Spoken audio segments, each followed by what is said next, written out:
ভালোবাসা দিলে দেবে, না দিলে নয়, কিন্তু লাইক কমেন্ট শেয়ারটা তো করে যাবে। দেখো আমি তোমাদের জন্য পাটিসাপটা পিঠে বানাচ্ছি।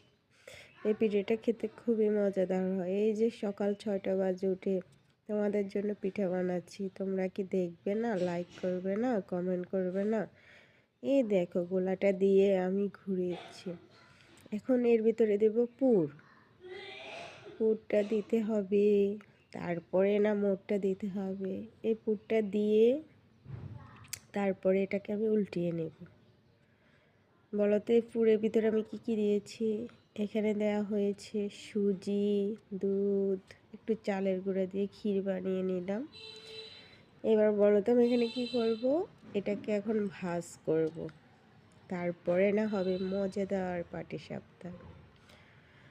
অনেকে তেলের পিঠে খেতে খুব অপছন্দ করে, আর যারা অপছন্দ করে তাদের জন্য এই পাটিসাপটাটাই বেস্ট। ওটা খেতে কিন্তু খুবই ভালো হয়, একটু মিষ্টি দিতে হয় বেশি।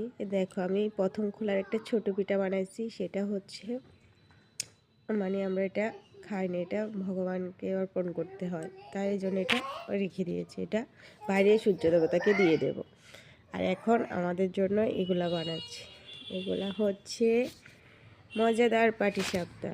তোমরা কে কে পছন্দ করো? একটু লাইক কমেন্ট তো করতে পারো, দেখতে পারো। দেখো আমার মেয়েরা এখন খাওয়ার জন্য করতেছে। ছোট মেয়ে, ওকে দেব সবার আগে, তারপরে আমরা খাবো। ছোটদের তো আগে পিঠা বানালে দিতে হয়, তোমাদেরও তো ছোট বাচ্চারা আছে, ওদেরকে নিশ্চয় তার আগে পিঠাটা দাও সবার আগে। এটাকে কি করব বলো এখন? এটাকে আবার পাটিসাপটা বানাবো। তোমরা খাবে?